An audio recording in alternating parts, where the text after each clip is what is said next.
Quand je rêve, je suis un roi. À vous! Il s'appelle Bilal Hassani, il porte des perruques et il a représenté la France à l'Eurovision. Les gens créent des ponts entre genre, sexe, sexualité, goût.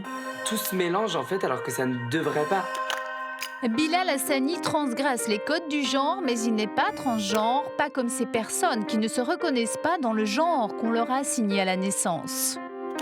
À mon école, tout le monde me dit tu es une fille ou un garçon, tu es une fille ou un garçon. Et je leur dis je suis une fille, je suis une fille, je suis une fille. Chelsea Manning, lanceuse d'alerte, Valentina Sampaio, mannequin, Caitlyn Jenner, ancienne athlète et star de la télé-réalité, 3 icônes transgenres, une médiatisation qui ne doit pas faire oublier la souffrance, les violences et les difficultés rencontrées. J'ai pensé au suicide parce que bon, quand on se regarde dans le miroir et qu'on n'est pas soi-même, on se dit ça vaut pas la peine de vivre. Pour changer de genre, le chemin est long, éprouvant, semé d'embûches dans de nombreux pays, excepté Malte, pionnier en la matière. Il te donne un contrat, il te le lit, tu le signes et c'est bon. Je pense qu'on peut vivre transgenre. C'est un message vraiment d'espoir et très positif que je veux porter.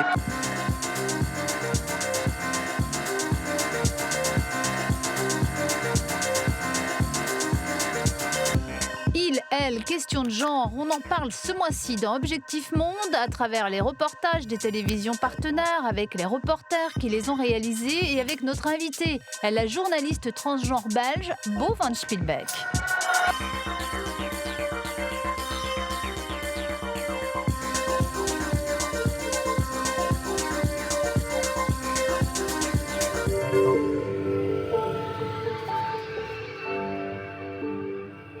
Bienvenue pour un nouveau numéro d'Objectif Monde. Pour débuter cette émission, rencontre avec Bilal Hassani, un chanteur qui a choisi de briser les codes féminins-masculins.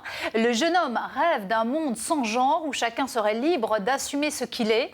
Bilal Hassani, un style, un parcours qui a permis de décomplexer de nombreux adolescents, ce qui lui vaut aujourd'hui des torrents de haine et d'insultes. Avant de retrouver notre invité, on regarde tout de suite ce reportage d'Envoyé spécial signé Perrine Bonnet.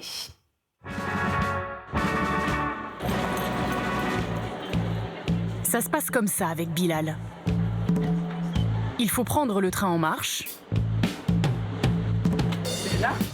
et faire rapidement une petite mise à jour côté vocabulaire. Bilal. Bonjour. Bonjour. Si on se dit tu, ça va? Ouais, ça me va de ouf. Okay. De ouf. Désolée, ça me va complètement. Comment je peux te décrire auprès du public d'Envoyé spécial? Qu'est-ce que je peux dire? Je sais pas, que je m'appelle Bilal Hassani, que j'ai 20 ans et que je suis un jeune homme très ambitieux, qui travaille très très dur et qui a un rêve depuis tout petit, chanter et pouvoir faire que ça tout le temps, tout le temps, tout le temps. Are we good? De ouf. C'est parti pour un tour dans la vie de l'adolescent le plus médiatisé en France en 2019.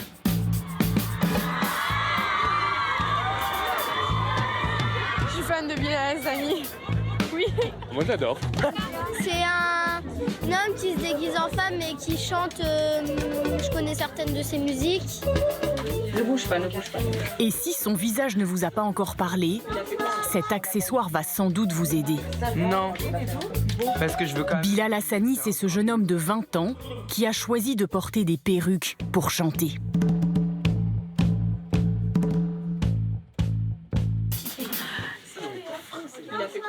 C'est une vraie métamorphose pour moi. Après, je me sens apte à chanter plus correctement, à danser mieux, à être plus performant. En fait, c'est un peu comme un bouclier et je me sens un peu plus fort avec que sans. C'est une sorte de personnage que tu as construit? C'est pas un personnage que j'ai construit, c'est, on va dire, une version mieux de moi. Une version de lui qu'il assume en accord avec Amina, Administratif, quand même. sa maman qui est aussi sa manageuse. De nos dossiers et tout ça, donc c'est bien. Ouais. Maman, elle a été un petit peu là pour m'expliquer quand même qu'il y allait avoir un changement. Que ma vie allait complètement changer parce que les gens allaient me percevoir peut-être différemment, avec un œil, avec plus de jugement. Moi, je voulais juste m'assurer que Bilal était conscient de tout ce que cette perruque allait déclencher. parce que moi, ma crainte, et d'ailleurs ça s'est vérifié, hein, il y a eu des attaques de partout. Il y a eu des questionnements de partout, ce qui est normal, hein, les gens se questionnent. Est-ce que tu veux devenir une femme? Est-ce que tu es un vrai garçon? Est-ce que tu es trans? Je savais que ça allait être très difficile. C'était ça, en fait. Et elle a Surtout. On s'est lancé, maman, toujours raison. Donc tu passes sur scène. Allez, non. Allez, on y va. Allez, montrez-lui qu'on lui souhaite bonne chance pour son nouvel album. On donne tout et un gros mood.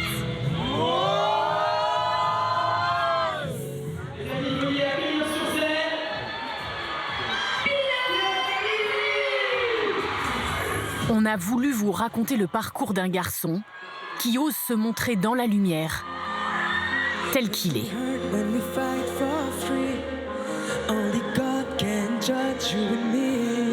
Ce qu'on est, on ne l'a pas choisi. Bilal Hassani veut casser les codes.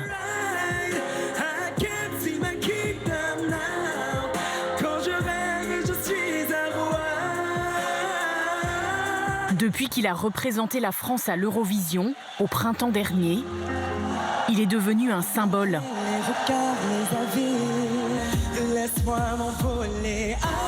Celui d'une génération qui veut dépasser la question du genre. Filles, garçons, ni l'un ni l'autre, ils veulent être libres de choisir. Dans le royaume de Bilal, chacun aurait le droit d'être singulier. Quand je rêve, je suis un roi.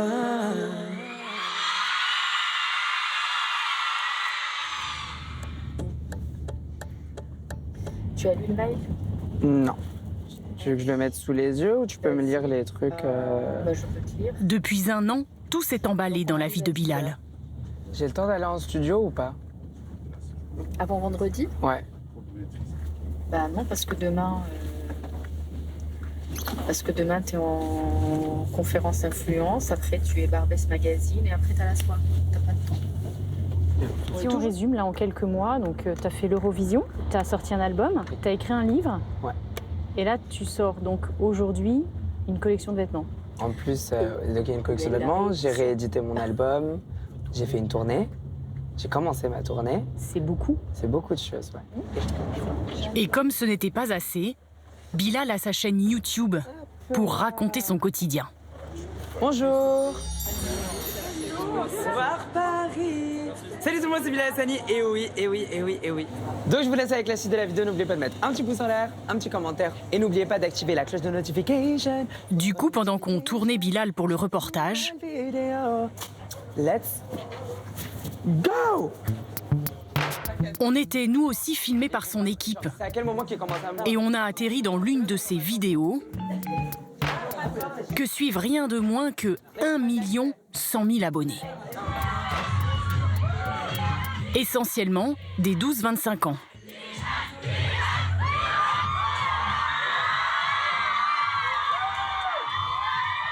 Ce jour-là, Bilal lance sa première collection de vêtements. C'est une enseigne pour adolescentes qui lui a proposé de dessiner des t-shirts, des sweats. Et il les a voulu non genrés. Fait aussi bien pour les filles que pour Léonard et David.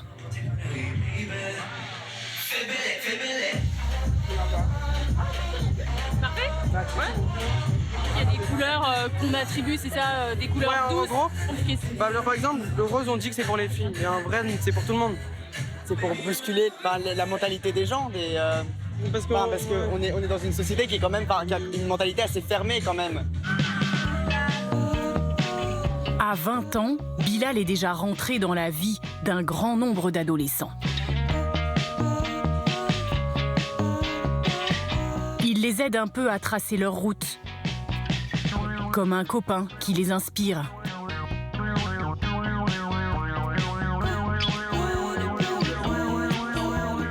Dans ses vidéos qu'il poste depuis 4 ans sur Internet, il parle sans filtre et avec humour de lui, je suis gay. Et pour les personnes qui ne savaient pas, vous savez maintenant. Your head is corner with that Illuminati mess. De sa passion pour Beyoncé, les perruques, le maquillage. Voilà, je fais des petits points partout, mais je crois que vous avez déjà vu. Et sait répondre aux commentaires haineux. Théo Doom qui dit « Les mecs ne doivent pas se maquiller, sérieux, elle est passée où la virilité ?» Alors sache que du maquillage définit pas la virilité d'une personne, ni sa sexualité, ni son orientation sexuelle, ni etc. Ça veut rien dire. Un mec parfaitement hétérosexuel, complètement viril, qui va à la salle, tout ce que tu veux, qui regarde le foot, demain il va mettre du highlighter, est-ce que ça va te poser un problème? Oui. Pourquoi? Parce que t'as un problème. Comme un lien qui s'est tissé d'une chambre d'adolescent à celle d'un autre.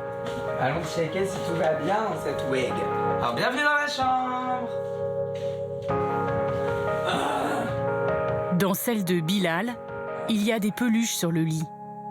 Et une Barbie qu'il n'a pas pris la peine de cacher, parce que chez lui, tout est assumé. Si j'ai le placard à perruque, toute la magie se passe là. I can hear a statue, wonder why they're so still. Le fait que tu poses une perruque sur ta tête, ça t'a forcé à te définir, à te justifier là-dessus? Ça a été compliqué? Ouais, ça a été assez compliqué de devoir me définir et me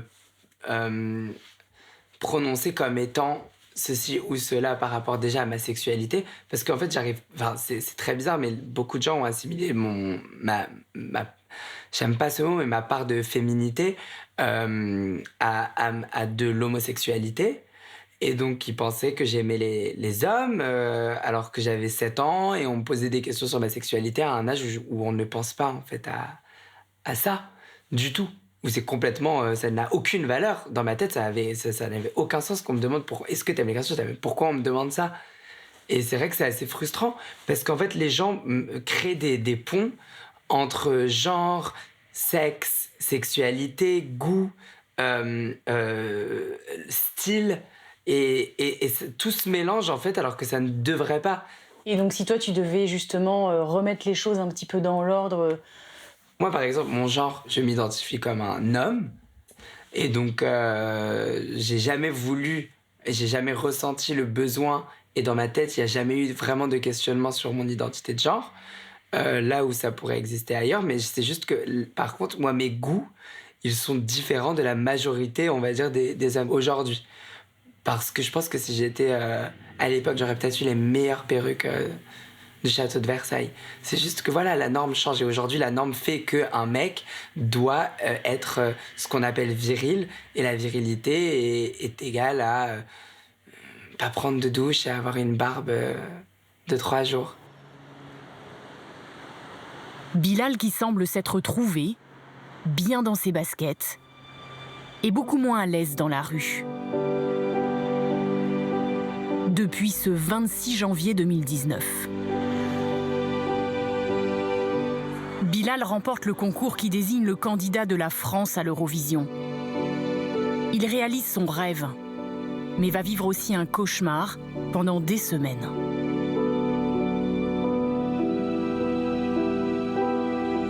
Hassani, le candidat de la France à l'Eurovision, cible de plusieurs attaques. Oui. Déferlement de haine sur les réseaux sociaux après la victoire de Bilal Hassani. Un Marocain transgenre pour représenter la France, c'est non. Un Arabe avec une perruque pour représenter la France, on n'en veut pas. Vous recevez en moyenne 10 insultes homophobes ou racistes par minute. Tu fais honte à la France, au Maroc et à toute l'humanité. C'est pas Eurovision, mais Eurotravelo ce truc. On veut pas de cet animal pour représenter la France. Je te souhaite la mort, sale PD.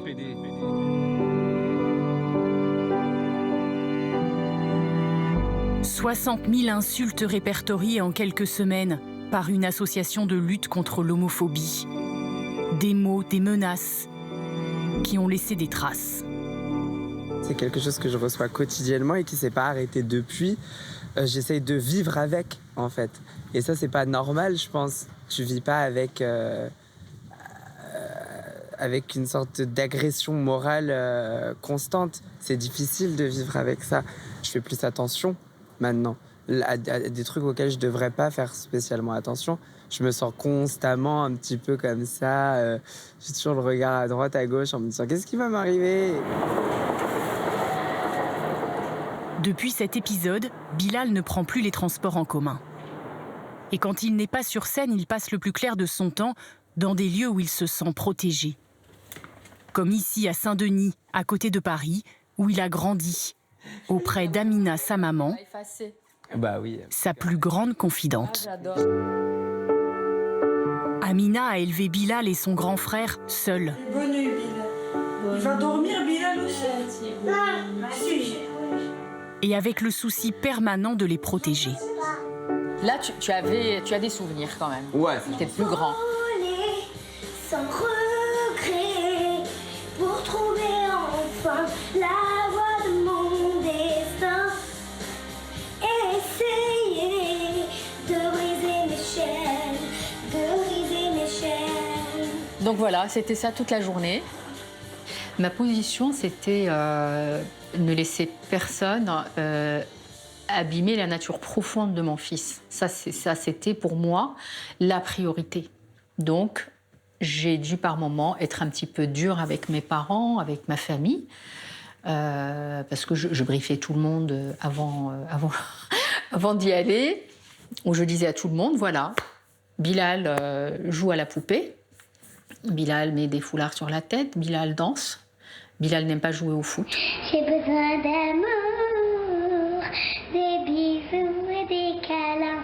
Je veux Et je ne veux entendre aucune remarque.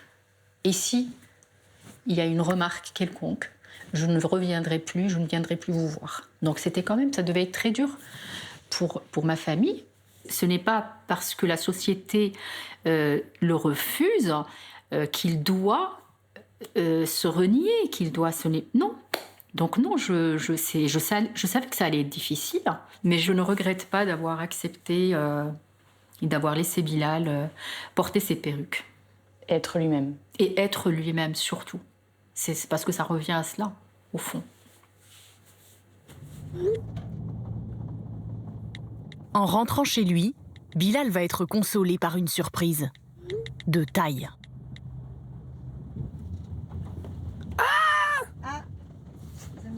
Il y a ma grosse tête. Il découvre aux abords du Stade de France cette campagne de publicité. On peut s'arrêter là 2 secondes. Merci beaucoup. Pourquoi ? Avec un brin de fierté.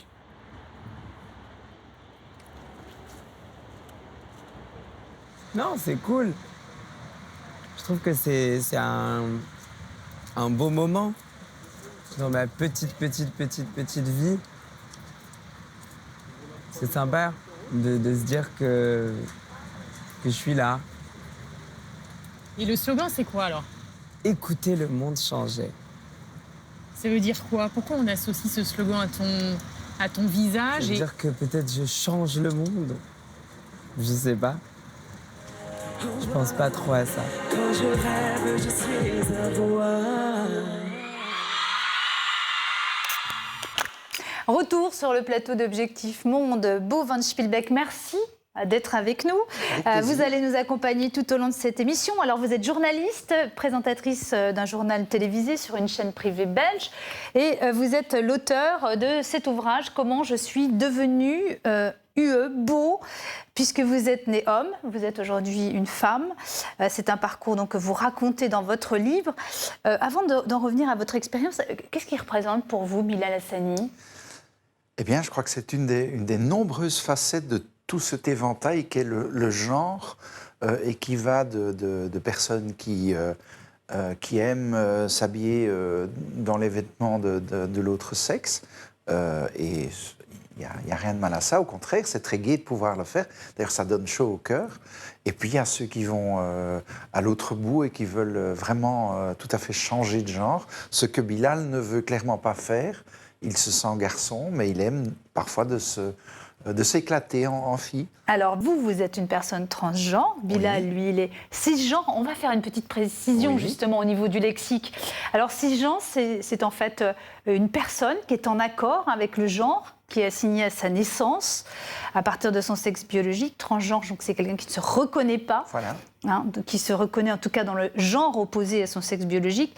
Et puis il y a une autre maintenant catégorie, entre guillemets, c'est les personnes qui se disent non-binaires, c'est-à-dire ni homme ni femme. Ni l'un ni l'autre, entre les deux, un jour fille... Ou parfois les deux même. Ou parfois les deux, oui, j'en connais. Là aussi, je crois que c'est l'évolution des mentalités, l'évolution de la société qui permet tout cela. Avant, quand j'étais jeune, on parlait de travestis et de transsexuels. Et c'était très, très binaire. C'était ou l'un ou l'autre. Enfin, il y avait les cisgenres. Donc vous êtes une femme cisgenre. J'étais un homme cisgenre, je suis devenue une femme transgenre. Mais à part ça, il y avait vraiment la scission. Il y avait 2 catégories et c'était tout. Et maintenant, il y en a qui disent « Oui, mais finalement... je ne me sens pas garçon, mais je ne me sens pas vraiment fille non plus. Je me sens un peu entre les deux, et le contraire.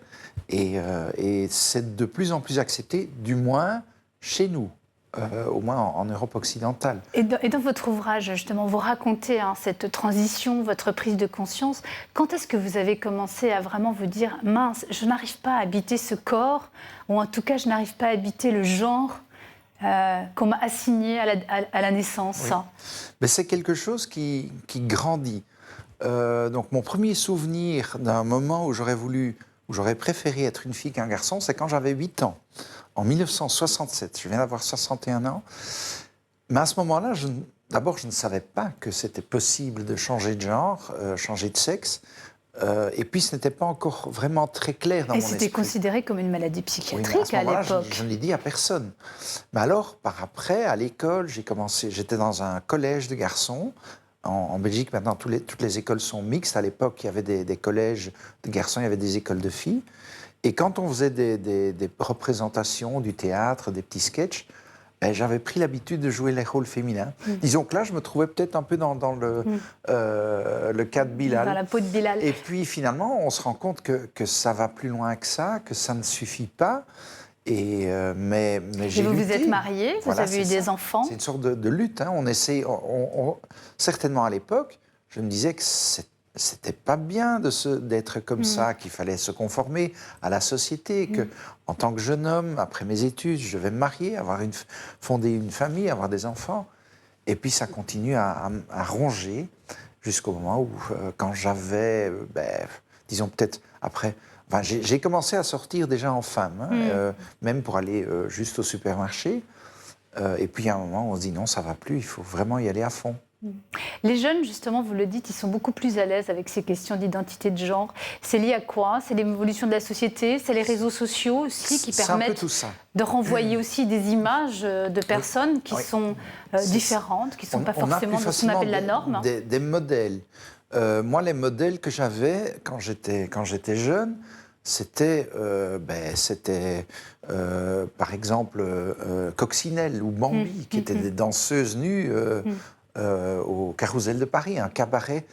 Donc c'était pas vraiment... Moi, j'avais fait des études universitaires, je voulais une carrière sérieuse. C'était pas mes modèles. Et à part ça, je vais aller dans les bibliothèques, aller chercher les livres. Maintenant, on tape sur l'Internet et on trouve de tout, de tous les coins du monde, tous les âges, toutes les facettes. C'est beaucoup plus simple. Alors, peu de pays reconnaissent le 3e genre, le neutre. L'Allemagne vient, elle, de le faire. Elle rejoint des pays comme le Népal, le Pakistan ou l'Inde.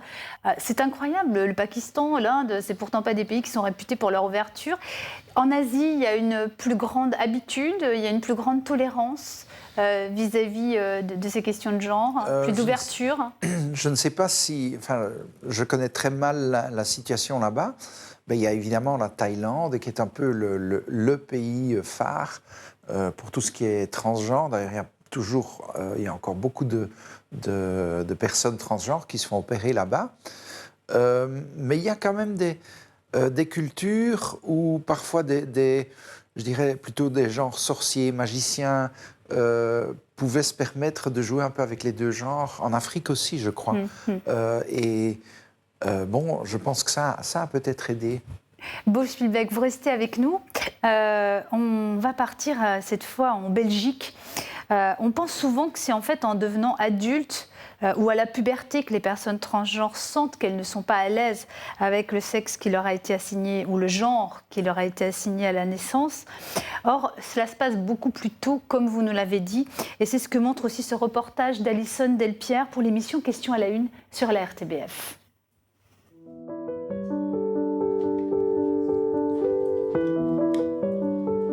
À 5 ans, cette petite fille dont vous ne verrez pas le visage a déjà un caractère bien trempé. Ils sont dégueux, les garçons. Les garçons ils sont toujours méchants, ils frappent beaucoup, tandis que les filles, elles font rien. Elles dansent juste, elles jouent, elles s'amusent. Cette petite fille s'appelle en réalité Lucas. Elle est née garçon, pourtant aujourd'hui, cela semble difficile à croire. Moi, je suis une princesse. Il a enfin fini mon château. Vous le trouvez beau? Et tout commence alors qu'elle n'a même pas 3 ans. Ça a été progressif. Donc d'abord, ça s'est manifesté par l'envie de porter des robes de princesse. Et ce qu'on pensait être juste une envie de déguisement, c'est au fur et à mesure renforcé en besoin d'exprimer une identité vraiment féminine et jusqu'à dire qu'elle était une fille. Si ses parents ont tout de suite accepté la situation, il a fallu l'expliquer à Maxime, le grand frère de Lucas. Maxime a donc vu son petit frère devenir sa petite sœur. Et c'est bien d'avoir une sœur? Tu préfères? Oui. Donc, la frère, elle est partie. Peut-être il va revenir. Ça te rend triste? Non. Parce que ma sœur l'a remplacée. Lucas s'épanouit aujourd'hui en tant que petite fille. Alors pour ses parents, hors de question de nier ce qu'ils ne considèrent pas comme un choix de la part de leur enfant. C'est un état de fait. Pourquoi est-ce qu'on irait mettre un couvercle là-dessus et ne pas l'écouter alors que c'est tellement... Quand on le vit, c'est juste l'évidence en fait. Lucas n'a pas encore de prénom féminin et ses parents ne veulent pas mettre leur enfant dans une case. La principale préoccupation de son papa et moi en tant que parents, c'est de toujours l'écouter, de ne pas la coincer dans quoi que ce soit et de ne pas forcément dire « Ok, on a bien compris que t'étais pas un garçon, ah ben alors t'es une fille, ça y est, c'est certain. » Ça, on veut pas parce que tout peut encore changer. À l'école, ce n'est pas toujours évident pour Lucas, qui doit faire face au regard des autres enfants. À mon école, tout le monde me dit « Tu es une fille ou un garçon? Tu es une fille ou un garçon ?» Et je leur dis « J'en ai assez de toujours entendre ça. » Et la première fois, j'avais dit « Je suis une fille. » Et ils continuaient, ils continuaient, ils continuaient, ils continuaient, ils continuaient. Et les professeurs, ils disent quoi? Tu es un garçon, tu es un garçon, tu es un garçon. Et tu dis quoi, toi, alors? Je dis « Je suis une fille, je suis une fille, je suis une fille. » Et ça te fait mal, toi, quand on te dit que t'es un garçon? Ça me fait mal au cœur. Lucas est ce que l'on appelle un enfant transgenre. Né garçon, il se sent et se perçoit comme une fille, malgré son très jeune âge. Aujourd'hui, ses parents font face à une grande inquiétude, celle de voir que la société ne semble pas encore prête à comprendre. On les voit pourtant apparaître partout, ils font la une des magazines, deviennent égéries de grandes marques, défilent pour les plus grands et sont des stars d'émissions de télé-réalité. Mais loin des projecteurs, qui sont ces personnes qui ne se reconnaissent pas dans leur genre, assignées à la naissance? Comme chaque matin, Gary s'attelle à ce rituel. Une tâche qui lui demande beaucoup de concentration, des gestes un peu maladroits au début comme pour n'importe quel adolescent. Pouvoir se raser, une fierté aujourd'hui pour Gary. C'est une parfaite satisfaction parce que c'est vraiment quelque chose de masculin. Maintenant, ça va mieux parce que ça fait 2 ans que je me rase, mais au début, j'avais des blessures partout. Ce jeune homme de 22 ans est né fille. Pendant longtemps, il se sent isolé et incompris. Alors, il trouve refuge dans l'écriture, des mots durs pour exprimer ses mots. J'ai écrit ce texte le 1er janvier 2010. Le titre déjà très évocateur, « Ce corps détestable ». Je ressens tant de haine dans l'immensité de ce corps torturant. Il ne voit pas même à quel point son physique est devenu écœurant. J'ai pensé au suicide parce que bon, quand on se regarde dans le miroir et qu'on n'est pas soi-même, on se dit ça vaut pas la peine de vivre. Mais finalement, grâce à tous ces textes que j'ai pu écrire moi-même, j'ai retrouvé cette envie de me battre et de montrer aux gens que je pouvais exister pour ma véritable identité. Il y a 2 ans, Gary se fait opérer, il subit une ablation mammaire et cela change tout. J'étais libéré, c'était comme si la vie me souriait enfin. Et là, je me suis dit, je me regardais dans le miroir et je me suis dit, c'est moi. Et je n'ai plus ressenti de peur. C'était une renaissance, une délivrance même. Jusqu'à présent en Belgique, près de 900 personnes ont changé la mention sexe sur leur carte d'identité. Mais ce n'est que la partie émergée de l'iceberg. Selon les associations, les personnes transgenres représentent 2 à 3% de la population. Alors, qu'est-ce qu'une personne transgenre? Pour vous l'expliquer, quelques concepts s'imposent. Il y a d'abord le sexe assigné à la naissance. Il fait référence aux organes génitaux. Puis, l'identité de genre, c'est le genre auquel on s'identifie, homme, femme ou entre les deux. L'expression de genre, c'est la manière dont on l'exprime, comment on s'habille par exemple. Et enfin, l'orientation sexuelle, soit vers quel sexe on est attiré. Les personnes trans ont une identité de genre différente de celle qu'on leur a assignée à la naissance et elles ne veulent pas forcément d'opération génitale.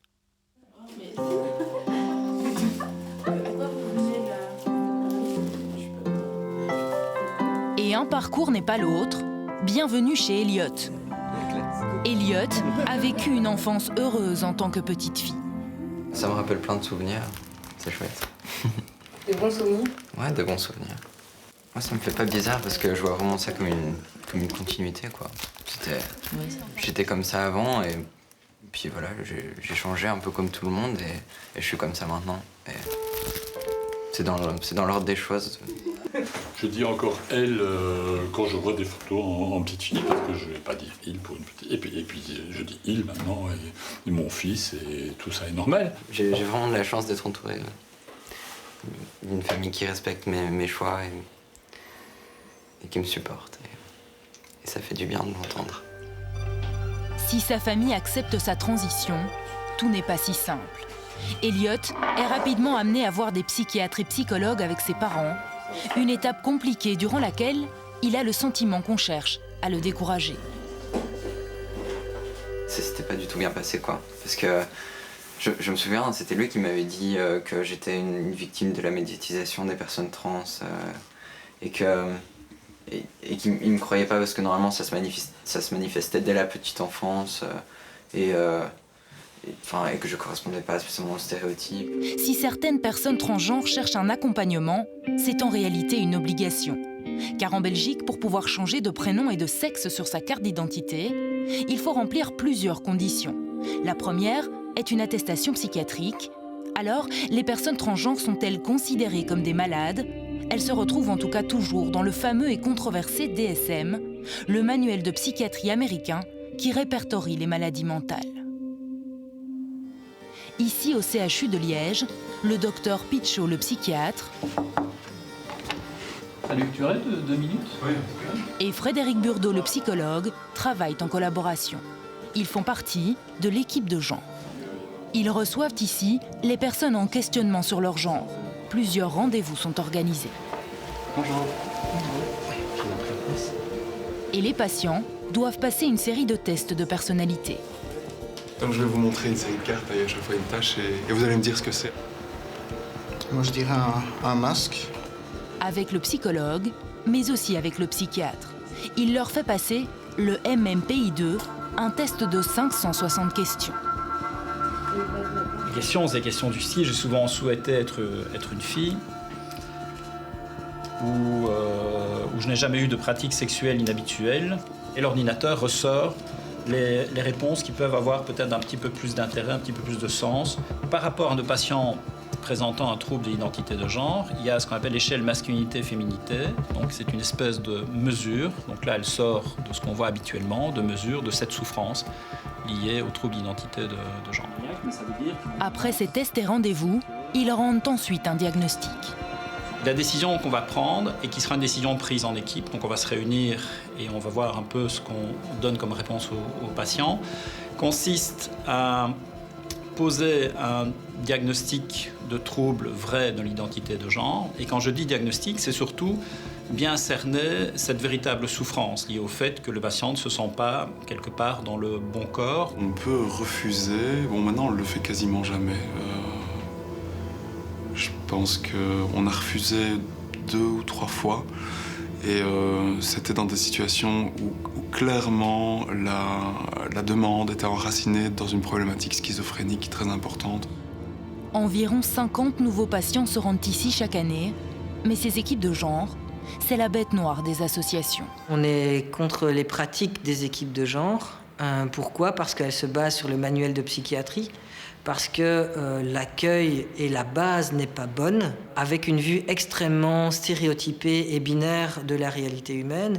Donc on doit passer d'une case A à une case B. Et dans le viseur de l'association, il y a également l'État belge. La loi en vigueur impose pour changer de prénom une attestation psychiatrique, mais également le suivi d'un traitement hormonal. Et pour changer de sexe sur sa carte d'identité, les personnes transgenres doivent se faire stériliser. Ces conditions pour changer les documents d'identité, c'est ce qu'elle fait, cette loi, uniquement les changements de carte d'identité, c'est des conditions inhumaines et dégradantes. Vous avez l'impression d'être encore considérés comme des malades mentaux? En tout cas, pour la loi, oui. Nous retrouvons Elliot. Lui est perçu comme il le souhaite, c'est-à-dire garçon. Aujourd'hui, comme chaque mercredi depuis des années, il vient ici pour son entraînement de basket. Mais méfiez-vous des apparences, Elliot ne s'apprête pas à s'entraîner avec les garçons, mais avec l'équipe féminine. Elliot n'est plus autorisé à jouer en compétition. Avec son traitement hormonal, il est considéré comme dopé par la fédération. Et jouer dans une équipe masculine est impossible, puisqu'il est toujours considéré comme une fille sur sa carte d'identité. Malgré les difficultés administratives, à 18 ans, Elliot n'envisage pas de se faire stériliser. Au vu des conditions légales, seul son prénom est donc modifié sur sa carte d'identité. À l'inverse de Gary, lui s'est fait stériliser il y a 6 mois. Théoriquement donc, il peut changer son genre sur sa carte d'identité, mais ce n'est toujours pas le cas. J'en veux au médecin et à la commune qui me dit pas ce que je dois faire. Et pourquoi au médecin? Parce que c'est eux qui font traîner les démarches. Moi, je suis de bonne foi, j'essaye de faire tout ce qu'il faut et malgré tout, ça ne suffit pas. Gary décide malgré tout de faire une nouvelle tentative auprès de la commune. Normalement, il est dit dans le Code civil que ça doit être signé par le chirurgien et le psychiatre. Et c'est le cas ici, non? Mais oui, mais il n'est pas fait mention de leur fonction. Voilà. À la sortie, c'est le ras-le-bol qui domine. Elliot refuse que la loi lui impose la stérilisation, surtout à son âge. Mais il y a de l'espoir. Depuis quelques mois, un avant-projet de loi est en cours. Dans celui-là, seule une procédure administrative permettrait de changer son état civil. Fini donc la stérilisation et le cadre médical. Cet avant-projet de loi viserait aussi à donner des droits aux mineurs. Mais le processus législatif pourrait encore s'avérer long et laborieux parce qu'il touche à des questions éthiques. La Belgique avance, mais sur la pointe des pieds, pour les droits des personnes transgenres. Voilà, il, elle, peut-on vraiment choisir? C'est un reportage d'Alison Delpierre. Alison Delpierre, merci de nous avoir rejoints sur le plateau d'Objectif Monde. Avec plaisir. La diffusion de votre reportage donc, en 2017 a provoqué une énorme prise de conscience en Belgique. Et vous parlez donc de ce projet de loi. Depuis, la loi a changé. Qu'est-ce qui a été modifié? Exactement. Alors, depuis le 1er janvier 2018, on peut dire que la vie administrative, en tout cas des personnes transgenres en Belgique, est devenue un peu plus simple. Donc aujourd'hui, quelqu'un qui veut changer son genre sur sa carte d'identité doit se rendre à la commune, faire une déclaration devant un officier de l'état civil pour dire qu'elle souhaite changer son genre. Elle doit revenir entre 3 et 6 mois plus tard, à nouveau réaffirmer sa volonté de changer son genre sur sa carte d'identité, et puis, eh bien, c'est fait. Donc, plus besoin d'enquête de psychologue, de psychiatre, plus besoin non plus de prise d'hormones obligatoire, plus besoin non plus d'opération. On a retiré le cadre médical. Et surtout, plus besoin de stérilisation. Comment expliquez-vous qu'il fallait, jusqu'en 2017, et pas seulement en Belgique, dans plein de pays dans le monde, être stérilisé pour pouvoir envisager de changer d'identité de genre? Je vous avoue que c'est une des raisons qui m'a poussée à faire ce reportage. Quand j'ai appris qu'il était indispensable de se faire stériliser pour pouvoir changer son genre sur sa carte d'identité, je me suis dit, mais c'est pas possible qu'aujourd'hui ça existe encore. Et donc, c'est vraiment ça qui m'a poussée à aller à la rencontre de personnes en transition et de discuter avec eux. Et eux avaient vraiment la sensation d'être pris pour des malades mentaux et me disaient... ça montre bien qu'on cherche à éviter qu'on se reproduise. Et je me suis dit, bon là, il faut en parler, il faut faire quelque chose. Alors, il y a une image et des mots très touchants dans votre reportage. Ce sont ceux de Lucas, 5 ans, que je vous propose de revoir et de réécouter. À mon école, tout le monde me dit, tu es une fille ou un garçon? Tu es une fille ou un garçon? Et je leur dis, j'en ai assez. Et les professeurs, ils disent quoi? Tu es un garçon, tu es un garçon, tu es un garçon. Et tu dis quoi, toi, alors? Je dis, je suis une fille, je suis une fille, je suis une fille. C'est l'un des moments qui est gravé dans votre mémoire, j'imagine, ces mots. Exactement, et surtout, je vous avoue que ça a été compliqué d'avoir ce témoignage. Il a fallu convaincre les parents, voilà, c'était compliqué, un enfant de 5 ans, mais je me suis dit en même temps, il est tellement symbolique et c'est tellement fort, parce que beaucoup de témoins disaient, il y a vraiment un discours qui revient, on leur dit tout le temps, mais c'est une mode, c'est une tendance que de vouloir changer de genre, etc.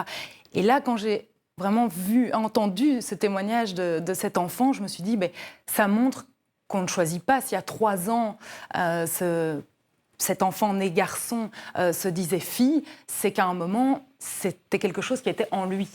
Bosch Spielbeck, le changement de la loi, il a été important pour vous aussi. Oui, il a été important, mais en fait, ils étaient en train, les législateurs étaient déjà en train de changer la loi, de la préparer.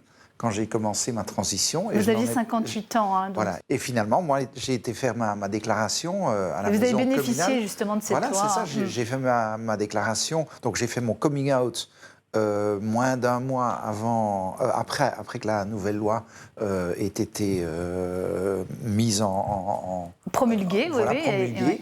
Et voilà, et j'ai été à la maison communale 1 mois plus tard. Dans votre reportage, Alison Delpierre, qui est à voir dans son intégralité sur le site internet de la RTBF, on suit le parcours d'Eliott et de Gary. Est-ce que vous avez des nouvelles de ces 2 adolescents ? Alors oui, Gary, il a continué sa transition et se sent de mieux en mieux. Et Eliott est entre-temps devenu Ellie. Elle a décidé d'arrêter son traitement hormonal il y a à peu près 1 an.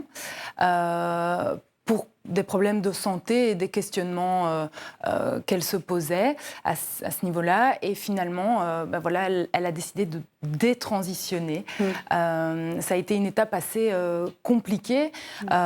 Premièrement, d'annoncer à ses proches, après qu'ils aient accepté une transition, de revenir un petit peu sur sa décision. Et puis aussi au niveau des associations pour les personnes transgenres, ça a été assez compliqué comme démarche.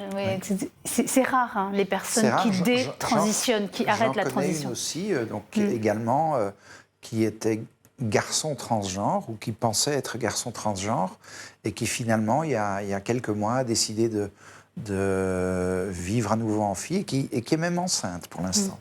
Donc, mais... Oui, parfois il y a des choses qui jouent. En tout cas, ça illustre la difficulté, la complexité de cette question justement du genre. Il y a souvent d'autres éléments qui jouent. On parlait de schizophrénie, il y a parfois des éléments d'autisme également qui jouent. Et c'est pour cela que je crois que quand on veut vraiment faire tout le parcours médical, je ne dis pas administratif mais médical, qu'il est important quand même d'avoir l'avis de psychologue ou de psychiatre, parce que chez certains, l'aspect transgenre cache autre chose, un mal-être qui vient d'autres situations. Justement, on parle beaucoup de transphobie, c'est-à-dire de violence, voire parfois d'assassinat de personnes transgenres. En 2019, aux États-Unis, il y a au moins 18 personnes transgenres qui ont été tuées. En France, en février dernier, une femme transgenre a également été assassinée dans le bois de Boulogne. C'est quelque chose qui fait peur. Comment on peut expliquer cette violence ? Je crois que la violence est elle aussi suscitée par la peur. Les gens qui... Parce que moi, je n'ai vécu que de la violence verbale sur les réseaux sociaux. Avant ma transition, ça m'est arrivé aussi d'être un peu harcelé quand je me promenais en rue. Mais je crois que c'est un peu la peur de l'inconnu. Et bon, d'habitude, je crois que dans la plupart des cas, c'est des violences sur des femmes transgenres, donc nées hommes, et violences par des hommes qui se sentent très mal de voir d'autres hommes qui veulent devenir femmes ou être femmes. Et justement, la médiatisation de personnalités, qu'elles soient des mannequins comme Valentina Sampaio, Caitlyn Jenner, qui est ancienne athlète de haut niveau, qui est une star de la télé-réalité. Vous pensez que c'est important, justement, pour dédramatiser aussi cette question, pour la rendre... Au plus il y a de modèles, au mieux ça vaut. Et pour moi, toutes les personnes dont vous avez parlé, Valentina Sampaio, Caitlyn Jenner, Andrea Pejic, c'était vraiment des modèles. Et c'est dans mon cas, comme je suis plus âgé, c'est vraiment Caitlyn Jenner qui a donné le déclic. Et puis je me rends compte que depuis 2 ans, je suis moi-même aussi une sorte de modèle pour d'autres. Et entre-temps, en Belgique, mais dans d'autres pays également, par exemple aux Pays-Bas récemment, il y a eu d'autres modèles qui sont sortis de l'ombre. Et je crois que chaque cas, puisque tous les cas sont quand même différents, chaque cas permet à d'autres personnes de s'y reconnaître. Et ce qui est important aussi, par exemple, dans le cas de Luca, c'est que c'est important pour les parents. Il y a des parents qui l'acceptent, mais il y a des parents qui refusent de voir que leur fils joue avec des poupées, veut mettre des robes. Eh bien, mais ça peut faire changer, évoluer au moins les mentalités. Bo van Spielbeek, Alison Delpierre, vous restez avec nous. On va regarder un autre extrait de votre reportage parce que vous êtes allé à Malte. Malte, petit pays conservateur et qui pourtant est à l'avant-garde en matière de reconnaissance des personnes transgenres. Et on se retrouve juste après. Direction l'un des plus petits États européens, situé au large des côtes siciliennes. Malte, avec ses 316 km², réputé pourtant conservateur et très catholique, l'archipel étonne et fait figure de pionnier en la matière. Ici, c'est l'autodétermination qui prime. C'est à l'université que nous rencontrons Alex, un jeune homme transgenre de 27 ans. Né Carmen, il fait changer sa carte d'identité il y a 1 an et la procédure est on ne peut plus simple. C'est vraiment facile comme procédure à Malte. Tu dois juste aller chez un notaire. Tu lui dis que tu veux changer ton prénom et ton genre sur ta carte d'identité. Il te donne un contrat, il te le lit. De ce prénom, tu veux celui-là, et de ce genre, tu passes à l'autre, tu le signes, et c'est bon. Et cela lui a coûté 130 € de frais de notaire. Son intégration à l'université s'est faite sans problème. Il faut dire que la loi pour la reconnaissance des personnes transgenres a des conséquences jusqu'ici. Pour les personnes trans qui n'ont pas commencé leur transition, quand on les regarde, on ne sait pas si ce sont des hommes ou des femmes. Ces toilettes, c'est plus facile pour eux. C'est un endroit plus tranquille. Alex mène une vie on ne peut plus normale, tout en étant respecté dans son identité. Et c'est ici au Parlement qu'est votée en 2015 la loi pour la reconnaissance des personnes transgenres, en levant l'obligation de stérilisation. Fini donc le cadre médical et psychiatrique. Et à la manœuvre, cette femme, Elena Dali, est la ministre des Libertés civiles. Elle nous reçoit aujourd'hui. Je regarde ce qu'il est possible de faire pour rendre la vie des gens meilleure. Et je me dis pourquoi pas. Les personnes transgenres sont considérées comme des citoyens de seconde zone. Donc l'idée était de les aider à vivre une vie aussi normale que possible. Mais la loi maltaise va encore plus loin et supprime l'âge minimum. Tout cela grâce à l'histoire de cette petite fille, Willa, née garçon.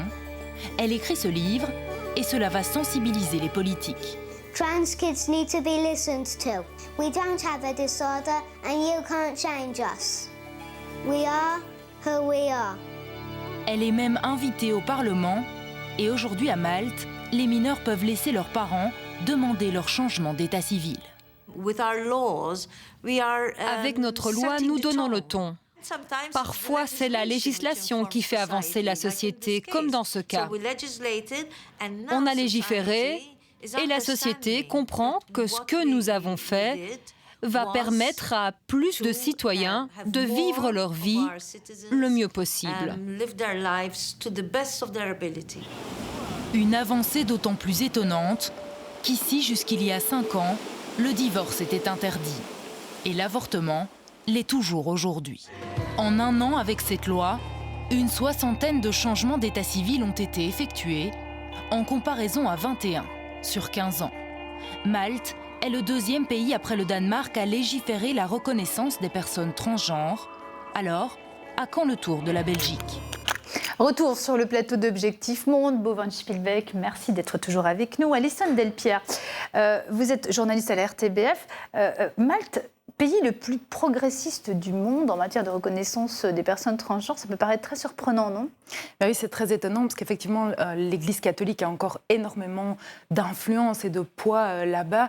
En allant se balader, il y a pratiquement une église à chaque coin de rue. Les Maltais sont très, très catholiques encore aujourd'hui. Mais c'est vrai qu'en matière de transgenre, eh bien, ils sont assez forts en avance. Et cela a coïncidé à peu près avec l'arrivée de la gauche au pouvoir. Alors, pour avoir discuté avec pas mal de jeunes là-bas, eh bien, on se rend compte qu'en fait, ils disent oui, dans les jeunes générations, on sent qu'il y a une vraie évolution, mais le reste de la société reste quand même encore très conservatrice. Et donc, être transgenre à Malte aujourd'hui, c'est pas pour ça que tout est simple, parce que la loi est plus adaptée, c'est pas pour ça que leur vie est beaucoup plus facile. Il y a quelque chose qu'on n'a pas encore abordé, c'est en fait la souffrance des personnes transgenres, notamment avant la transition.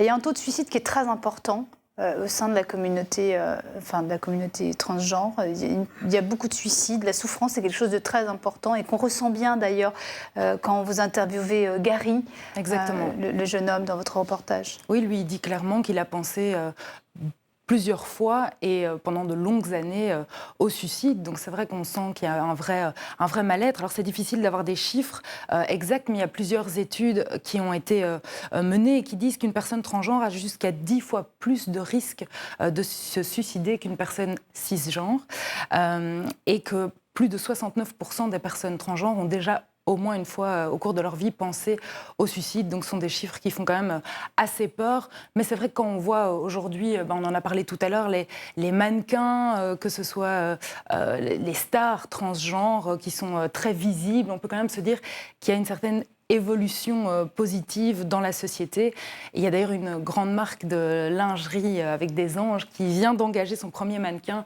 transgenre. Je pense que c'est quand même un signe que la société est en train d'évoluer à ce niveau-là. Bo van Spielbeek, oui. Quand vous entendez parler de souffrance, de suicide, je reconnais tout cela. Ce sont des mots qui résonnent. Ah, absolument. Je crois que effectivement, enfin 69%, il y a même, je crois, une étude d'il y a un certain nombre d'années qui parle de près de 80% des transgenres qui ont un jour songé au suicide. Je crois que c'est une pensée que nous avons tous et toutes eue.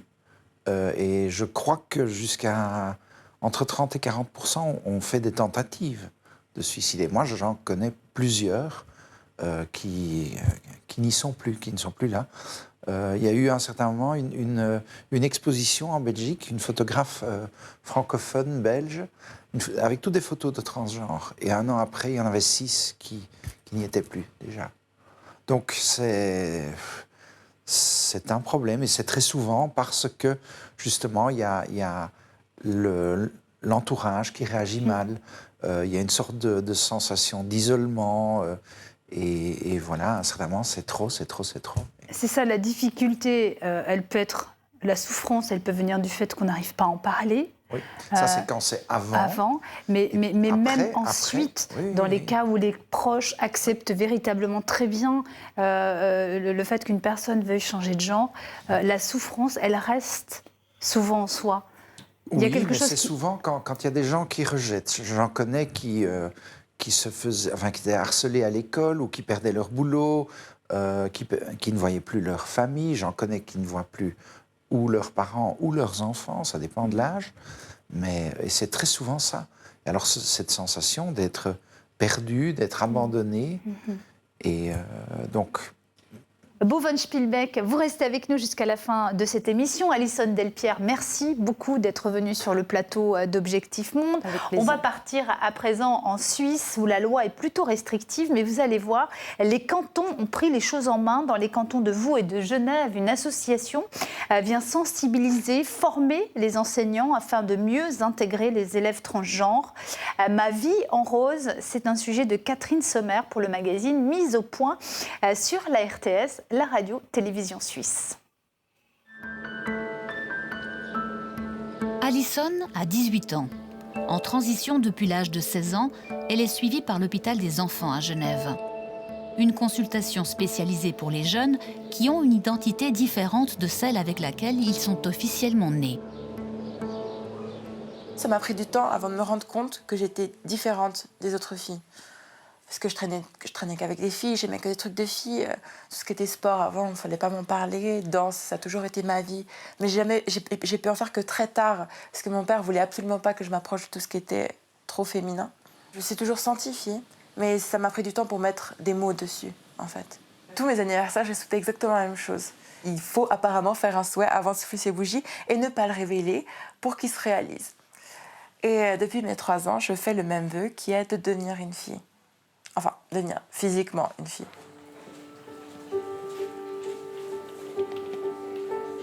Bonjour Alison. Bonjour. Comment ça va? Bien. Aujourd'hui, elle a rendez-vous avec son endocrinologue pour une dernière augmentation d'hormones. Je pense qu'on peut aller de l'avant aujourd'hui. Donc on va à 75 microgrammes à partir d'aujourd'hui. D'accord. Et puis donc je vais changer la prescription. La seule chose qui me reste encore à attendre, ce sont genre les opérations. D'accord. Dans cette consultation, les jeunes patients ont désormais la possibilité de bloquer leur puberté dès l'apparition des premiers signes entre 11 et 15 ans, puis d'entamer les hormones du genre désiré dès 16 ans. Ayant démarré son traitement tard, Alison, elle, n'a pas pu échapper à sa puberté. Ma puberté a été une des périodes les plus traumatisantes de ma vie. C'était absolument atroce. Et je pourrais donner n'importe quoi pour ne pas avoir vécu cette puberté, sincèrement. C'était juste horrible. Un vrai cauchemar. Pourquoi? En fait, c'est pour un cerveau qui se considère comme tel ou tel genre, voir que notre corps se développe comme le genre qui ne correspond pas, c'est un vrai supplice.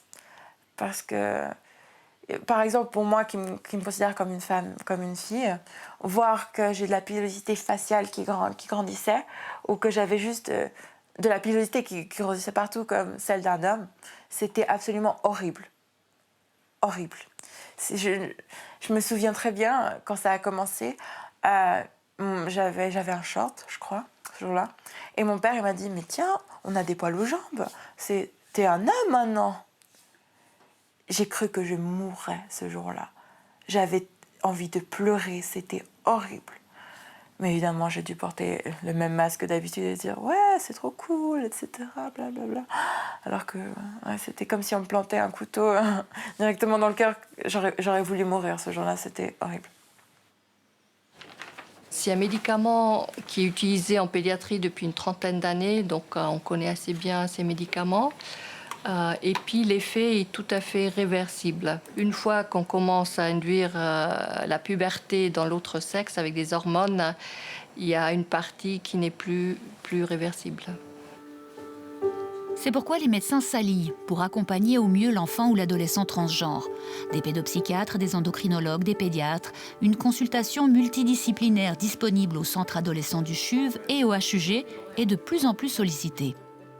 Vers 2-3 ans, l'enfant va s'identifier à un garçon ou une fille. Et puis, vers 5-7 ans, il va comprendre que c'est stable. C'est-à-dire que si, par exemple, il joue à la poupée et met une robe, un garçon ne va pas devenir une fille pour autant. L'identité de genre, c'est le fait de se ressentir garçon ou de se ressentir fille. Et c'est indépendant des organes génitaux pour une partie de la population. En tant que médecin, moi j'ai l'impression qu'il y en a de plus en plus. Si on regarde les études scientifiques, il y a à peu près 1% des adolescents qui s'identifient comme transgenres et 3% des adolescents qui se posent des questions par rapport à son identité de genre. Et le tableau est assez sombre. Il y en a 1 sur 10 qui a tenté de se suicider dans l'année en cours. Il y en a à peu près 80% qui se font menacer tous les jours à l'école. Et puis, ils ont tous une estime d'eux-mêmes extrêmement basse et des envies de suicide. Déjà, j'en avais extrêmement honte. Il faut dire que j'ai toujours détesté cette partie de moi. Je me suis toujours dit, pourquoi je suis comme ça? Pourquoi je ne peux pas être comme tout le monde? Pourquoi je ne peux pas vivre comme les autres garçons, etc. Je me suis haïe pour ça, sincèrement.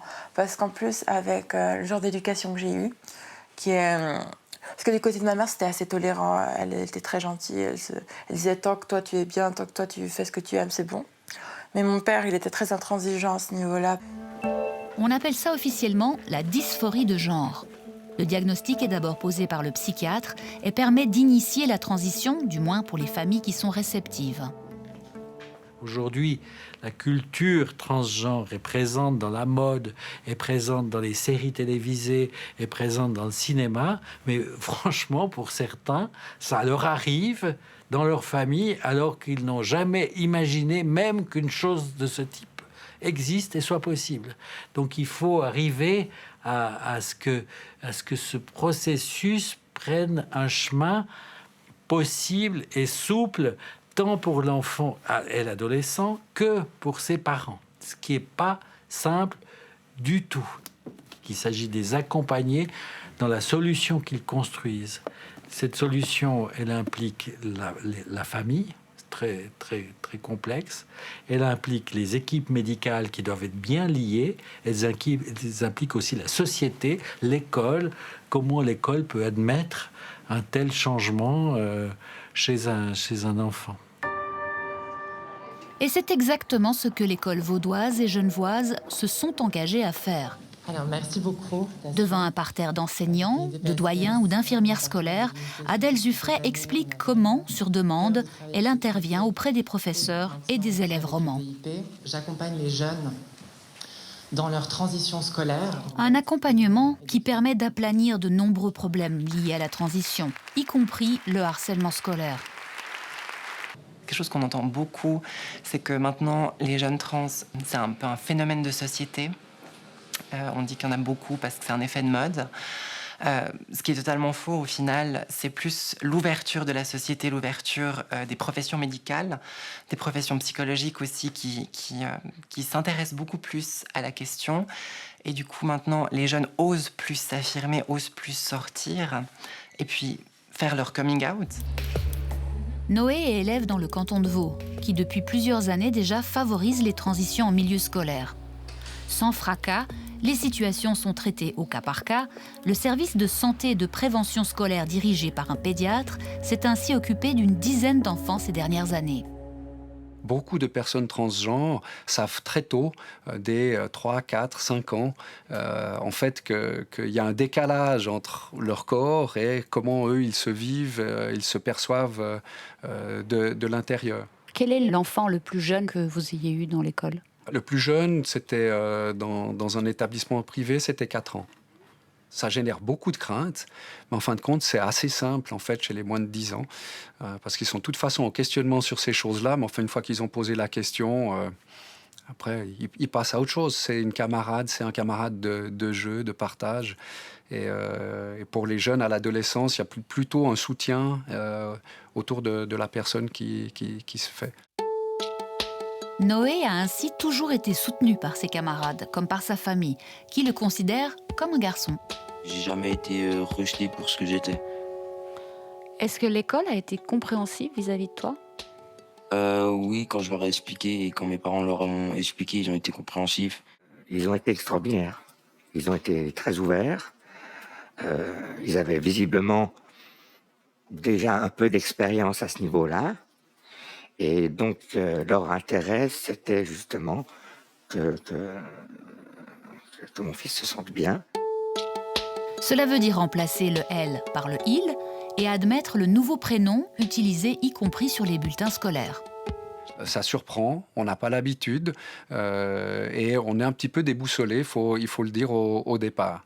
Ça mobilise beaucoup les élèves et ils sont touchés par le témoignage de leurs camarades et ça change la dynamique de relation. On a plusieurs situations où on a vu des personnes être seules, avec peu de personnes à la récréation avec elles, renfermées, renfrognées, s'ouvrir et améliorer même ses résultats scolaires. Restent les questions pragmatiques, comme les toilettes. L'élève transgenre peut normalement fréquenter celle de son genre désiré. L'accès aux vestiaires soulève par contre d'autres problèmes. Les vestiaires, ça par contre c'est plus compliqué parce que je suis obligé d'aller dans les films et c'est un peu gênant parce que vu que tout le monde sait que je suis attiré par les filles, les filles je les vois un peu gênées dans les vestiaires parce que voilà, elles pensent que je les regarde et tout et puis après moi je suis pas regardé à part le mur donc je suis un peu stressé et gêné donc voilà quoi. Et tu les regardes ? Bah ouais. Bon alors on le met où ? Ce magnifique tableau de quand t'étais petite. Je sais pas, c'est juste que j'adore ce tableau, mais en même temps j'ai pas envie que tout le monde le voit, parce que si on met genre là devant la télé, tout le monde va le voir et ça va être un peu genre tiens, on dirait un garçon. Ouais, mais là vraiment un croquis. Je sais pas si j'ai une responsabilité là-dedans, je sais pas si c'est... Je sais pas, en fait j'en sais rien. Et j'aimerais savoir, ça m'intéresserait beaucoup de savoir pourquoi la nature a zappé sur ce coup-là, quoi. Parce que c'est quand même terrible de naître dans le mauvais corps. Bien sûr, tous les parents se posent la question, mais qu'est-ce que j'ai fait faux ? Et la réponse, c'est rien. On ne sait pas pourquoi tel enfant sera transgenre ou pas. Ce qu'on sait, c'est que si l'enfant est soutenu par ses parents et qu'on diminue le harcèlement, voire on élimine le harcèlement à l'école, il pourra vivre comme n'importe qui d'autre. Je pense qu'on peut vivre heureux transgenre. Typiquement, de voir des jeunes que j'ai commencé à voir à mon entrée en fonction en septembre et qui étaient un peu plus renfermés sur eux-mêmes et qui aujourd'hui viennent dans leur genre désiré. C'est vraiment très beau à voir et puis oui, c'est un message vraiment d'espoir et très positif que je veux porter. C'est très touchant et c'est très beau à voir.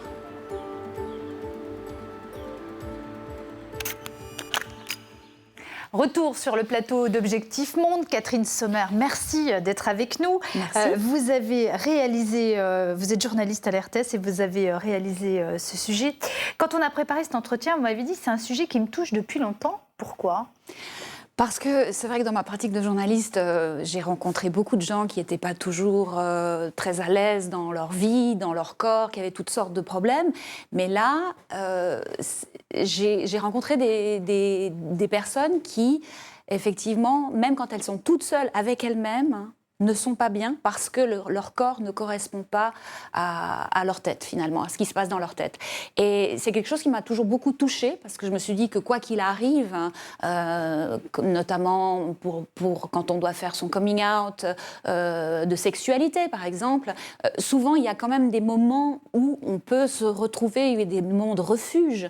Mais quand soi-même, on est pris finalement dans la prison, ce corps dans le genre qu'on ne reconnaît comprenais pas.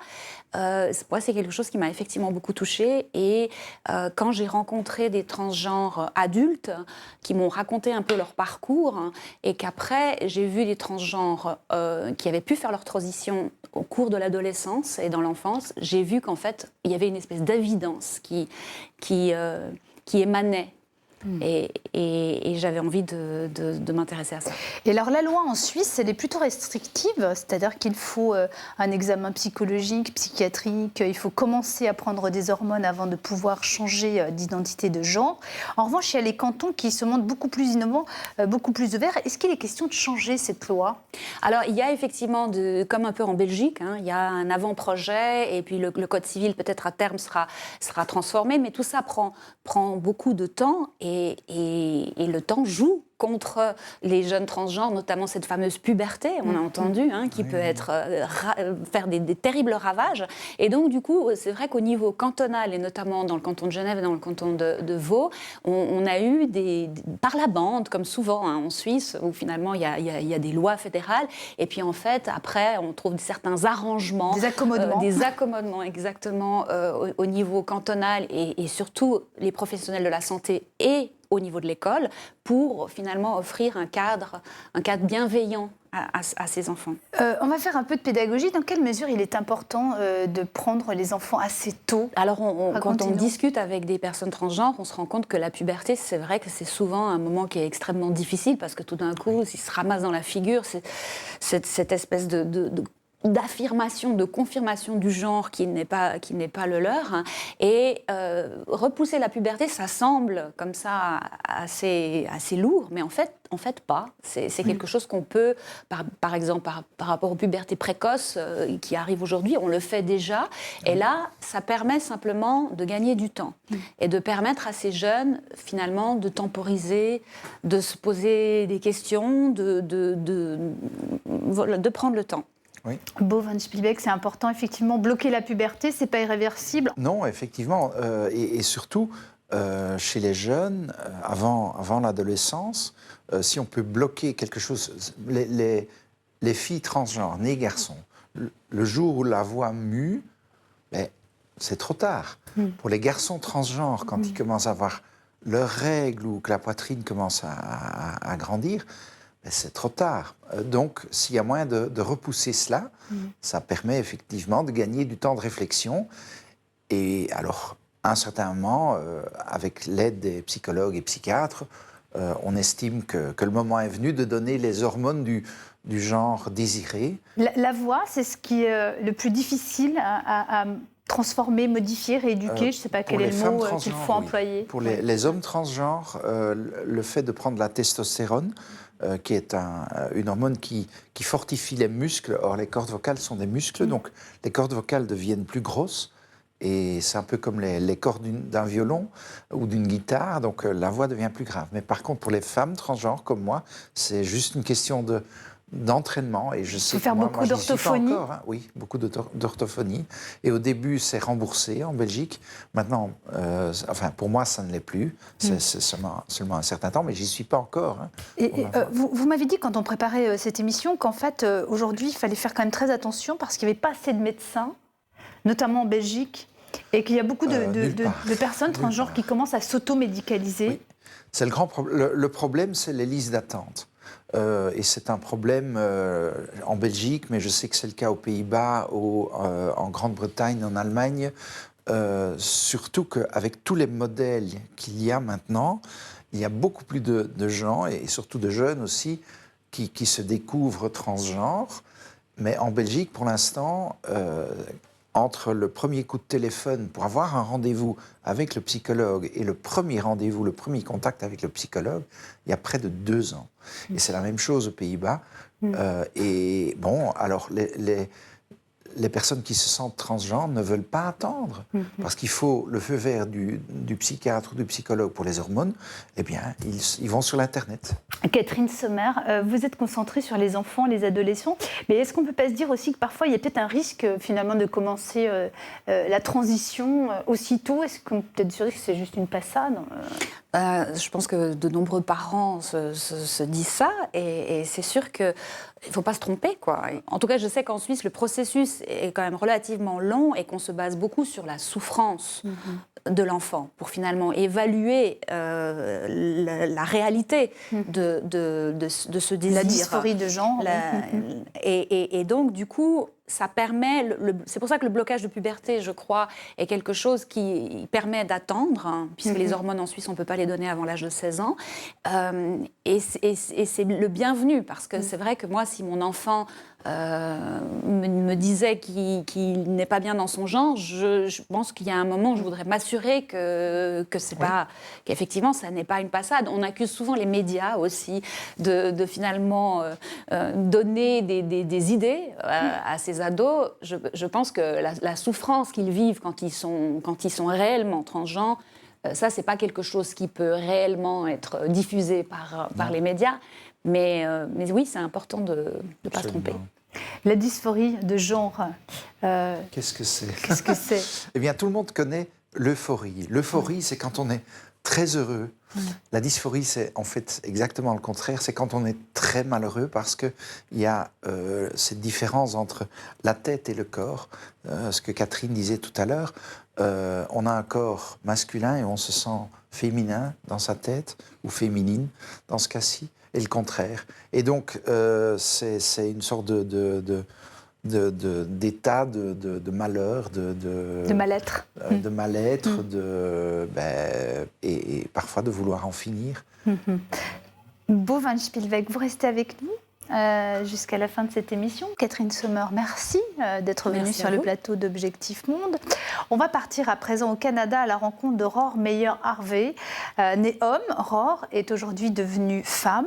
Elle a conservé sa passion pour le cyclisme. Alors comment cela se passe-t-il? On regarde tout de suite en images ce reportage de Robert Frozy pour le magazine de sport Podium de Radio-Canada.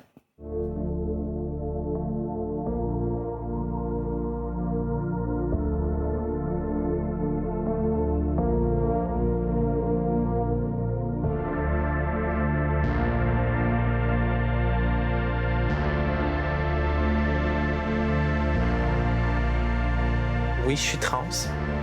Ça fait 11 ans que je suis sous traitement hormonal.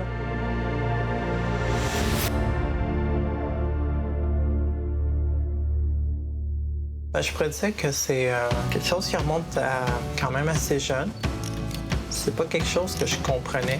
J'avais pas de vocabulaire pour ça. Puis je me suis beaucoup posé de questions à savoir est-ce que je suis gay?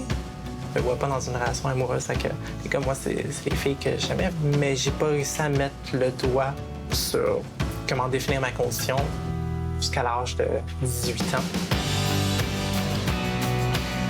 Moi, j'ai fait un petit peu du jeu vidéo en ligne de façon compétitive pendant quelques années. J'ai le goût de reprendre, de revoir une autre gang. Je me suis dit, je vais faire du vélo.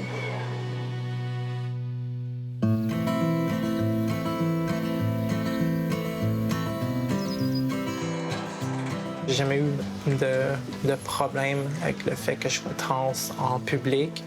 Le gros de mes interactions en tant que personne trans, j'ai pas de problème. J'ai demandé à Cycliste Canada c'était quoi leur position sur les personnes trans qui voulaient compétitionner. C'est Louis Barbeau qui m'est revenu avec ça. J'ai fait un certain nombre de démarches auprès de l'Association canadienne à l'époque, auprès de l'Union cycliste internationale, pour voir s'il existait des politiques qui permettaient de pouvoir encadrer ou définir ce qui doit être fait dans ce genre de situation-là. Il n'y a pas vraiment de balises bien établies. Aujourd'hui, il y a des politiques, il y en existe une notamment au niveau canadien. Mais finalement, bon, à la suite de cet échange-là avec elle, moi, c'était devenu clair que elle se définissait en tant que femme et puis c'était pas plus compliqué que ça. Donc, on a mis une licence en ce sens-là. Moi, en fait, j'ai connu Roar. On a commencé à courir la même année. Donc, à ce moment-là, on était dans la même catégorie. On courait senior et élite toutes les deux. Donc, qui n'est pas la catégorie maître en ce moment. T'es bonne, là. Je l'ai connue comme ça, puis sans savoir vraiment qu'elle était transgenre. Pour moi, ça s'est fait naturellement. Je l'ai su. J'ai fait « OK, ben c'est bien ». En fait, moi, la première fois que j'ai vu Rare, c'était sur une course au Mardi-la-Chine l'année dernière. C'est plus les gens après qui m'ont dit « Ah, tu sais, dans le peloton féminin, il y a une transgenre, puis tout. » Alors, je me suis dit « Ah, tiens, c'est intéressant, il y a de l'ouverture d'esprit. » Bien, c'est plus les gens autour de moi, quand je leur disais ça, on a une transgenre dans le peloton qui disaient « Mais c'est pas juste, tu sais, un homme arrive avec plus de force physique. » Moi, ça faisait déjà 5 ans que j'étais sous traitement hormonal anti-androgène qui sert à faire baisser le taux de testostérone et de l'estrogène, donc l'hormone féminine. Les anti-androgènes et l'estrogène combinés, fait que ça fait diminuer la masse musculaire ça, chez les seins. Il y a la masse graisseuse qui augmente, il y a comme une couche de gras qui se dépose sur le corps avec l'estrogène, ce qui est en ligne avec les femmes avec qui je fais du vélo. Le matin de ta première course professionnelle, est-ce que tu avais le sentiment de l'imposteur un petit peu ou pas du tout? Ben, j'avais peur de la réaction des gens. J'avais peur que quelqu'un me dise que j'avais pas d'affaires là. Je m'étais dit, si quelqu'un m'approche et me reproche d'être trans ou de cacher ce statut-là, ben, je vais dire, ben, oui, je suis trans, je suis sous traitement hormonal, puis je pense pas qu'il y ait de problème avec ça.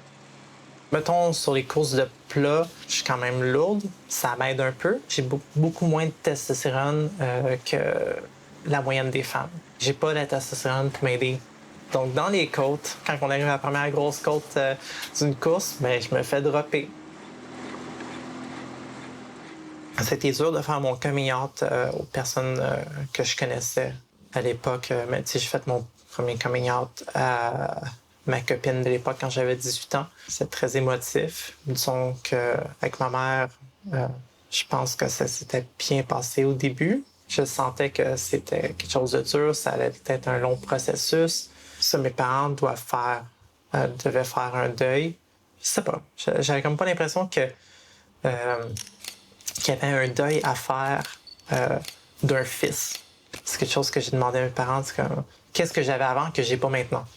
If you need a helping hand, I'll do all that I can. En ce moment, je suis en couple avec Stéphanie. Ça fait 7 ans qu'on se fréquente, qu'on est ensemble. Ben, je l'ai rencontré à une époque où j'étais vraiment dans ma transition. Fait que j'utilisais plus l'ancien prénom, j'utilisais plus les anciens pronoms. Quand je pense de Rare, je pense de quelqu'un qui a un grand cœur et qui est vraiment déterminé et fait des choses justes dans le monde. Elle pense toujours des autres personnes. Moi, je pense qu'elle était toujours une femme, même quand elle était jeune. Mais nous avons parlé un peu avant et nous avons vu des photos de nous-mêmes avant que nous avons rencontré. Donc, je sais déjà qu'elle est trans. De façon générale, pour la société, il y a beaucoup de préjugés envers les personnes trans. Moi, je suis chanceuse. Je dis tout le temps que mon seul problème, c'est que je suis trans. J'ai pas de problème affilié. Je suis indépendante financièrement. J'ai une copine, j'ai des amis, j'ai encore ma famille. J'ai jamais eu de problème à me trouver un emploi. C'est tous des trucs qui peuvent être difficiles en tant que trans quand on fait notre coming out.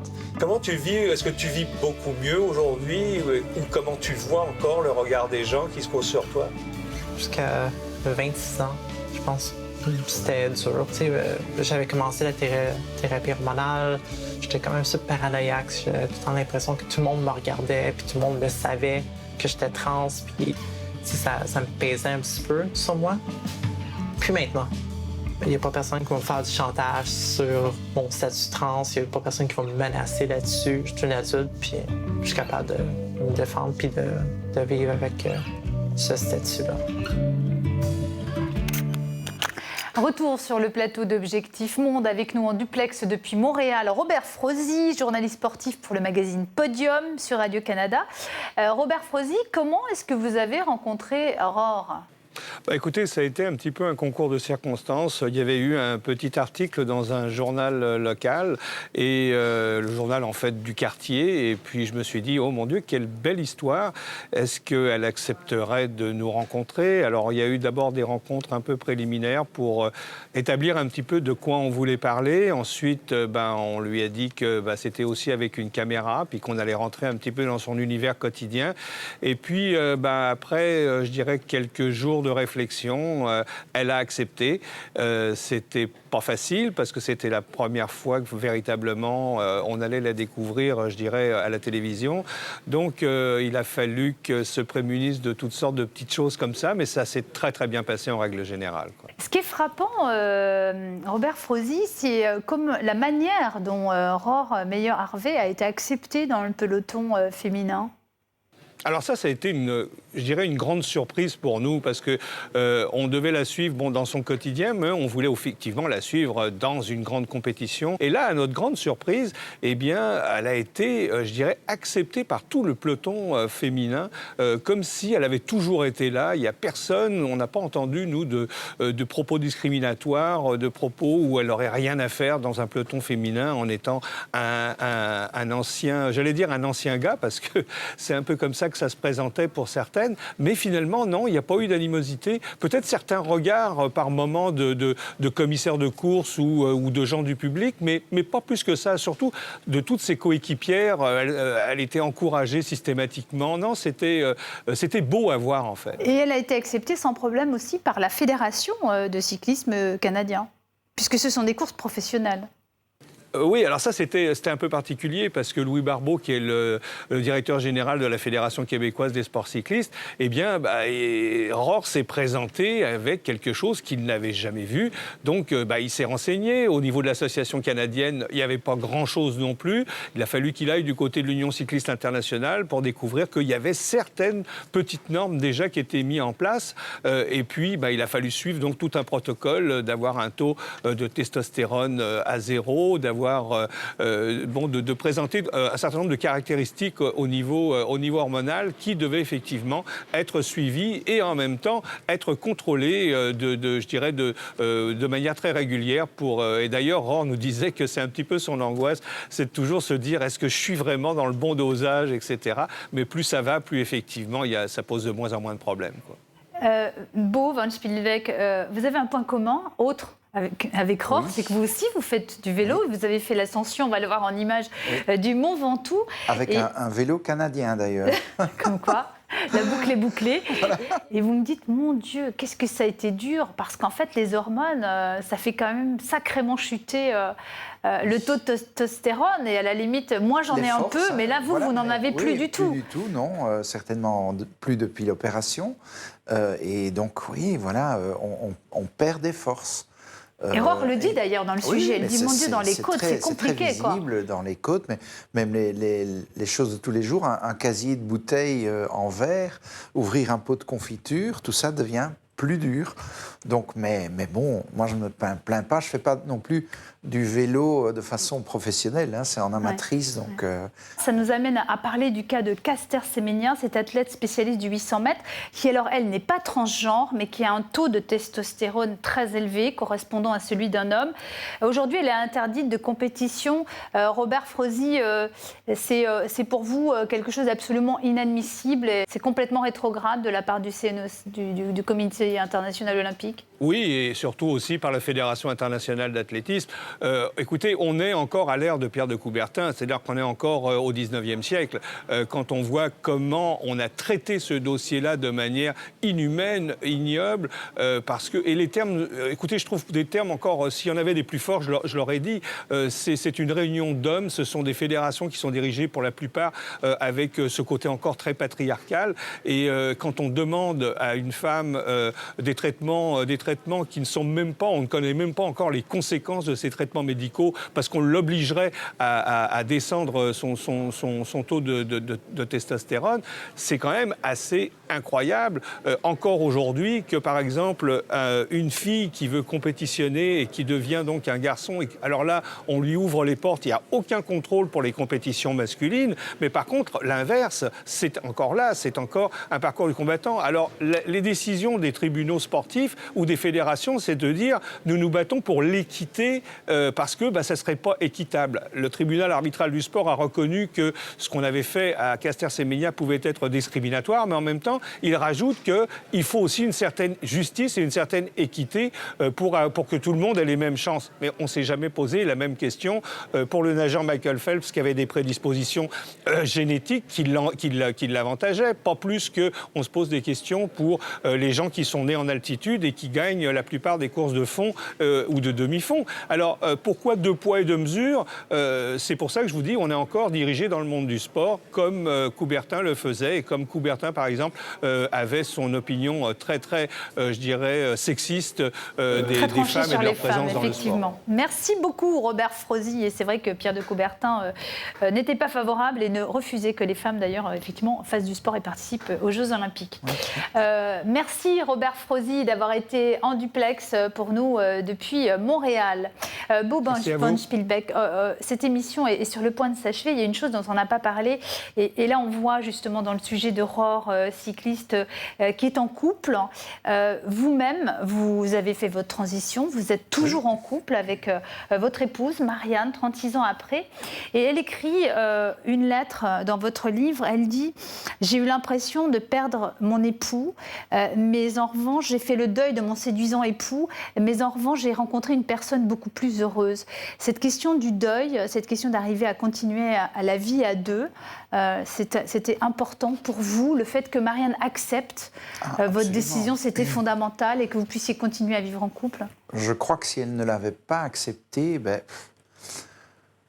je ne sais pas ce qui se serait passé, mais je ne sais pas si j'aurais pu continuer comme ça. Je ne m'imagine d'ailleurs pas continuer sans elle, mais je comprends très bien que je lui ai enlevé une bonne partie de son bonheur.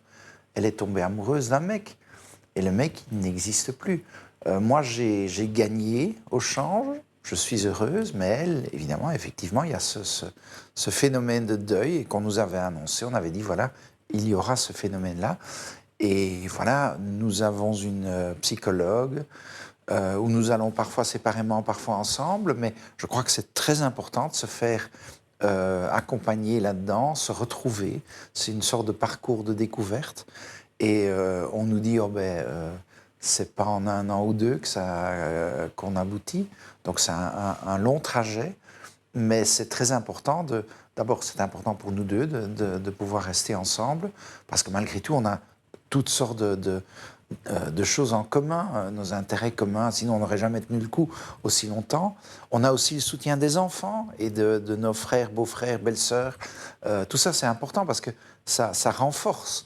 Mais bon, c'est un parcours difficile. Donc, voilà. Merci beaucoup, Bo von Spielbeck, de nous avoir accompagnés tout au long de cette émission. Je rappelle le titre de votre ouvrage, « Comment je suis devenu beau ». Voilà, Bo von Spielbeck, paru aux éditions Les Arènes. Merci de nous avoir accompagnés. Voilà, c'est la fin de ce nouveau numéro d'Objectif Monde. Merci aux télévisions partenaires et aux reporters qui ont participé à cette émission.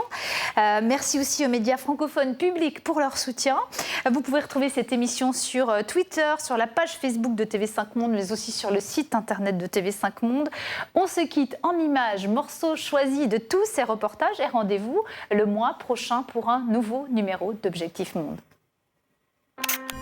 C'est vraiment facile comme procédure à Malte. Tu dois juste aller chez un notaire. Tu lui dis que tu veux changer ton prénom et ton genre sur ta carte d'identité. Il te donne un contrat, il te le lit. De ce prénom, tu veux celui-là, et de ce genre, tu passes à l'autre, tu le signes, et c'est bon.